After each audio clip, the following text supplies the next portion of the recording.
Sir, ഇപ്പോൾ കേരളത്തിൽ പ്രധാനപ്പെട്ട ചർച്ച മഹാരാഷ്ട്രയിലെ മന്ത്രിയുടെ ഒരു പ്രസ്താവനയാണ്. അദ്ദേഹം മിനി പാകിസ്ഥാൻ എന്ന് കേരളത്തെ വിളിച്ചിട്ടുണ്ട്. അതിനെതിരെ ഇപ്പോൾ മുഖ്യമന്ത്രിയും അതോടൊപ്പം തന്നെ കോൺഗ്രസ് നേതാക്കൾ എല്ലാവരും ഒറ്റക്കെട്ടായി രംഗത്ത് വന്നിട്ടുണ്ട്. പക്ഷേ ഒരു മാസം മുൻപ് ഈ CPM-ന്റെ നേതാക്കൾ എന്താണോ പറഞ്ഞത് അതല്ലേ ഇപ്പോൾ ഈ BJP നേതാവ് ആവർത്തിച്ചിരിക്കുന്നത്? ഇത് മഹാരാഷ്ട്ര മുഖ്യമന്ത്രിയല്ല, അവിടുത്തെ ഒരു മന്ത്രി, അദ്ദേഹം പറയാനുള്ള കാര്യങ്ങൾ അതൊക്കെ തുറന്നു പറഞ്ഞു. അത് പകലുപോലെ സത്യമായിട്ടുള്ള കാര്യമാണ്. ഇതിവിടെ എല്ലാവരും അംഗീകരിക്കുകയും ചെയ്യുന്നുണ്ട്. കാരണം കഴിഞ്ഞ കുറേ നാളുകളായിട്ട് നമ്മൾ കേട്ടുകൊണ്ടിരിക്കുന്നതും കണ്ടുകൊണ്ടിരിക്കുന്നതുമായ വാർത്തകൾ കേരളത്തിലെ പലയിടങ്ങളിലും ഈ ഇത്തരത്തിലുള്ള തീവ്രവാദ സംഘങ്ങളുടെ ഇടത്താവളവും ഒളിത്താവളവും ഒക്കെയുണ്ട്. തലസ്ഥാന നഗരിയിൽ തന്നെ ഈ പലതരത്തിലുള്ള തീവ്രവാദ പ്രവർത്തനങ്ങളുടെയും ഹബ്ബായി മാറുന്നു എന്ന് 2 ദിവസം മുമ്പ് മറ്റൊരു വാർത്തയും ഉണ്ടായിരുന്നു എന്നുള്ളതാണ്. അത് ചില പ്രധാനപ്പെട്ട ഈ മുസ്ലിം ഇടങ്ങളിലാണ് അത്തരത്തിലുള്ള കേന്ദ്രങ്ങളായി മാറുന്നത്. ഇതിൻ്റെ പിന്നിലെന്ന് പറയുന്നത് ഈ പോപ്പുലർ ഫ്രണ്ടിൻ്റെ നിരോധനം കഴിഞ്ഞതിന് ശേഷം ഇവിടെ ഉണ്ടായിട്ടുള്ള ഓരോ സംഭവ വികാസങ്ങളും നമ്മൾ നോക്കണം. ഈ NIA ഇറങ്ങി പോപ്പുലർ ഫ്രണ്ടിനെ മുഴുവനങ്ങ് തൂത്തുവാരി ഒറ്റ രാത്രി കൊണ്ടാണല്ലോ ഇവിടെ നിന്ന് കൊണ്ടുപോയത്.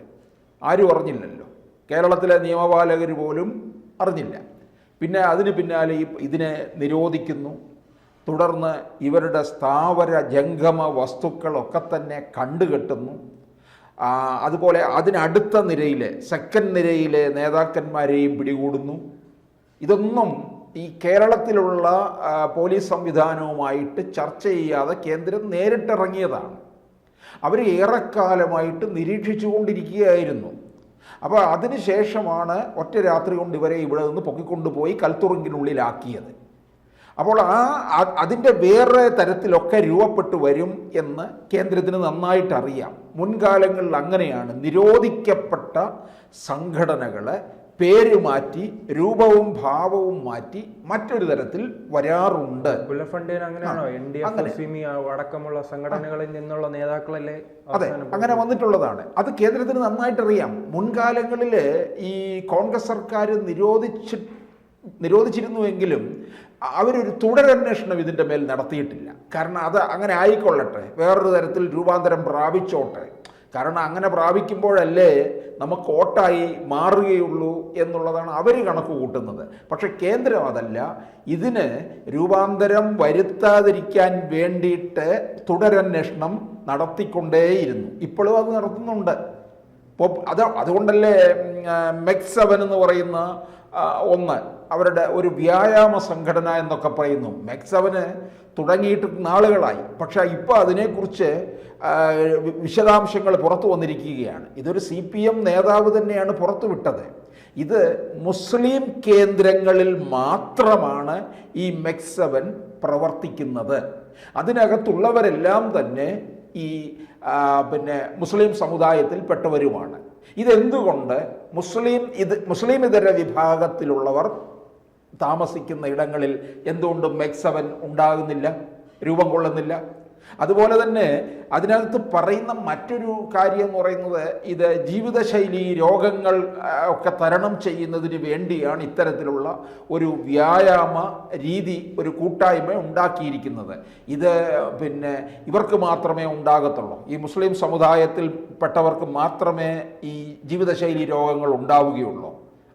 ഇതൊക്കെ ഓരോരോ കാരണങ്ങൾ പറയുന്നതാണ്.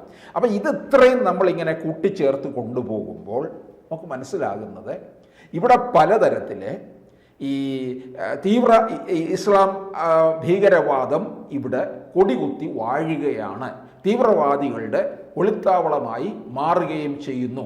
ഇപ്പം നമുക്ക് നമ്മുടെ തൊട്ടയൽ രാജ്യമായ പാകിസ്ഥാൻ്റെ സ്ഥിതി അറിയാം. പാകിസ്ഥാൻ്റെ തൊഴിലെന്ന് പറയുന്നത് ഇതാണല്ലോ, തീവ്രവാദം വളർത്തുക, അവർക്ക് വേണ്ട ആയുധങ്ങൾ നൽകുക, ഇതൊക്കെയാണ്. അവരുടെ രാജ്യത്തിലെ അവരുടെ ജനങ്ങളെക്കുറിച്ചൊന്നും അവർക്ക് യാതൊരു ചിന്തകളുമില്ല.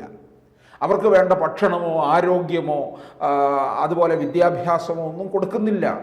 അവിടുത്തെ തലമുറ മുഴുവന് ഈ ഇതിലേക്ക് പോവുകയാണ്, ഈ തീവ്രവാദത്തിലേക്ക് പോവുകയാണ്.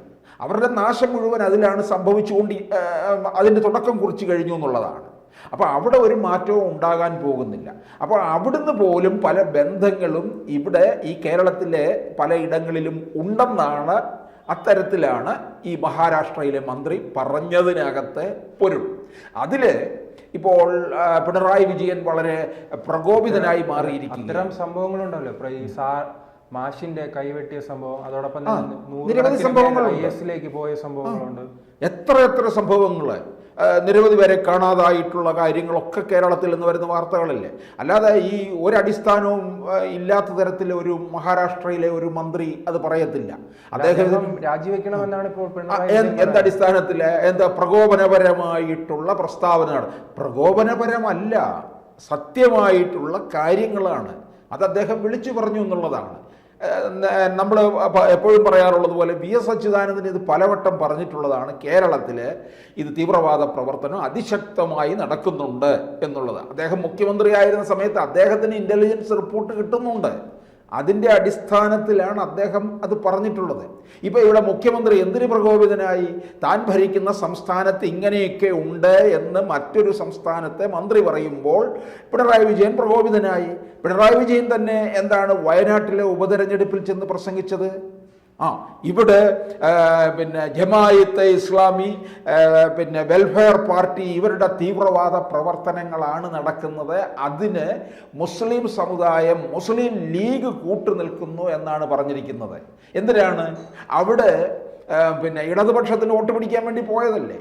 ആ വയനാട് പാർലമെന്റ് മണ്ഡലത്തിലെ നല്ല മുസ്ലിം മെജോറിറ്റി ഉള്ള മണ്ഡലമാണ്. അതിനുവേണ്ടിയാണ് അവരെ അകറ്റി നിർത്തുക.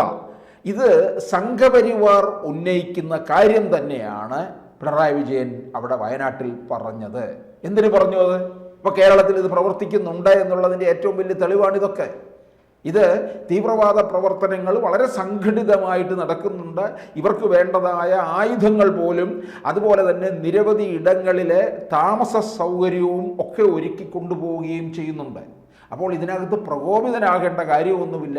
അത് തടയിടാനായിട്ടുള്ള ശ്രമമാണ് ഇവിടുത്തെ ഭരണകൂടം ചെയ്യേണ്ടത്.